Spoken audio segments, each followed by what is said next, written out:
प्रदेश के उप मुख्यमंत्री टीएस सिंहदेव ने अंबिकापुर के राजमोहनी भवन में आंगनबाड़ी कार्यकर्ताओं एवं मितानिन बहनों से भेंट मुलाकात की। उनसे विभिन्न विषयों पर उन्होंने चर्चा भी की। इस दौरान आंगनबाड़ी कार्यकर्ताओं एवं मितानिन बहनों ने उप मुख्यमंत्री टीएस सिंहदेव को राखी बांधा और इस दौरान उप मुख्यमंत्री सिंहदेव ने बहनों को उपहार दिया तथा उनके सुरक्षा का वचन भी दिया। प्रतिवर्ष इस तरह का कार्यक्रम टीएस सिंहदेव द्वारा किया जाता है, जिसमें रक्षाबंधन के अवसर पर मितानिन बहनों एवं आंगनबाड़ी कार्यकर्ताओं से मुलाकात कर रक्षाबंधन पर भाई बहनों के इस त्यौहार को मनाया जाता है। रक्षाबंधन पर इस बार सिंहदेव बाहर थे, इसके कारण यह कार्यक्रम देर से आयोजित की गई।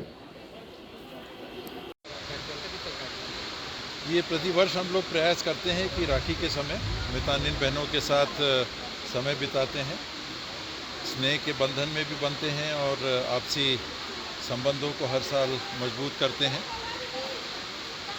मितानिन बहनें बहुत बुनियादी काम करती हैं और हम लोग समाज में शायद आँक भी नहीं पाते कि उनका योगदान क्या है। इस वर्ष का ही देख लें, ना केवल कोरोना काल में सामान्य रूप से भी बहुत जिम्मेदारियां रहती हैं और हर साल बढ़ती जा रही हैं। अप्रैल महीना से आज तक का उनको वेतन नहीं मिला है, लेकिन किसी ने काम नहीं छोड़ा है, सब काम पे लगे हुए हैं।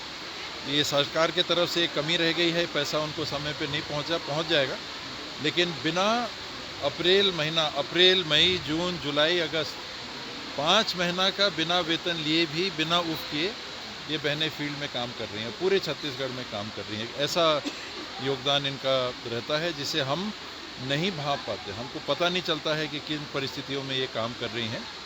मेरा इनको बहुत बहुत स्नेह, आशीष और जिम्मेदारी संभाले रहेंगे। वहीं मितानिन बहनों से जब इस विषय पर बात की गई तो उन्होंने कहा कि टीएस सिंहदेव हमारे भाई हैं और जब भी हमें जो भी ज़रूरत होती है वे तत्काल उपलब्ध कराते हैं, मदद करते हैं, समस्याओं का निराकरण करते हैं। इसलिए हर वर्ष हम उन्हें राखी बांधकर सुरक्षा एवं रक्षा का वचन लेते हैं। मेरा नाम रमा शर्मा है और मैं मितानिन हूँ। कहाँ आए हैं?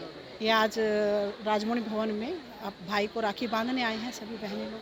कौन है जी? हमारे भाई टीएस सिंहदेव हैं, हमारे बाबा हैं जी। अब पहले तो स्वास्थ्य मंत्री की कैसी है, आप लोग जब चाहते हैं पहुँच जाते हैं या बातचीत हो जाती है? हम लोगों को जब भी रात के 12 बजे भी हम लोगों को यदि कोई परेशानी होता है, हम लोग मितानिन है कि पारा बस्ती में ज़रूरत पड़ता ही है, कोई परेशानी किसी को होता है, जैसे ही हम वो फ़ोन करते हैं कि हमारे पारा वाला परेशानी है और बाबा हमारी तत्काल मदद करते हैं।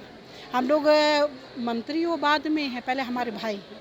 हम भाई बोल के ही उनको करते हैं, हम बाबा नहीं बोलते, वो नहीं बोलते, हम सिर्फ भाई बोलते। भाई यहाँ पर ये परेशानी हो रहा है और हमारी बात को तुरंत सुनते हैं। मुख्यमंत्री होने के बाद भी वहीं टीएस सिंहदेव से जब स्वास्थ्य कर्मचारियों के हड़ताल पर जाने को लेकर चर्चा की गई तो उन्होंने मीडिया से बात करते हुए कहा कि अभी तक 2/3 कर्मचारी कार्य पर हैं। मेरी उनके संगठन के लोगों से बात भी हुई है और हड़ताल समाप्त करने का उन्होंने फैसला भी किया था, लेकिन क्यों अब तक यह नहीं हुआ समझ से परे है। ऐसा लगता है अब राजनीति हो रही है। हम लोग कार्यवाही से बचते हैं, लेकिन स्वास्थ्य कर्मचारियों को भी समझना होगा कि उनकी कितनी ज़रूरत है। अब नहीं करना चाहिए उनको। स्वास्थ्य कर्मचारी पूरे हड़ताल पे नहीं हैं, कई वापस आ गए हैं। 2/3 तो हड़ताल पे गए नहीं थे। 26,200 26,600 कर्मचारी हैं, इसमें करीब 9,000 कर्मचारी हड़ताल पे गए थे। मेरी भी उनसे लगातार बात हो रही है और क्या कारण है कि कल भी मेरे से मिल के गए उनके यूनियन के लोग, उन्होंने कहा कि हम समाप्त कर देंगे, फिर भी क्यों नहीं हड़ताल समाप्त कर रहे हैं। अब लगता है कहीं ना कहीं राजनीति इसमें आ जा रही है। ये शुद्ध उनकी मांगों का सिलसिला अब नहीं रह गया कि जब उनके साथी आते हैं, बात करके जाते हैं और फिर भी नहीं कर रहे हैं, तो अब कहीं ना कहीं राजनीति इसमें दिखने लग रही है। हम लोग नहीं चाहते कि कोई ऐसी कार्रवाई करें, कुछ हुई है उससे भी उन लोगों को पीड़ा है, हम लोगों को भी पीड़ा है।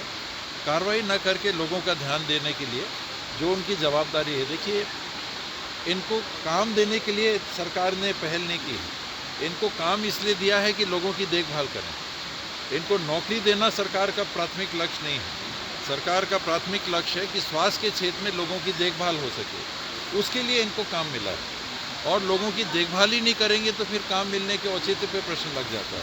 तो आप कुछ दिन के लिए हड़ताल हो, अपनी बात हो, आंदोलन हो, ये ठीक है।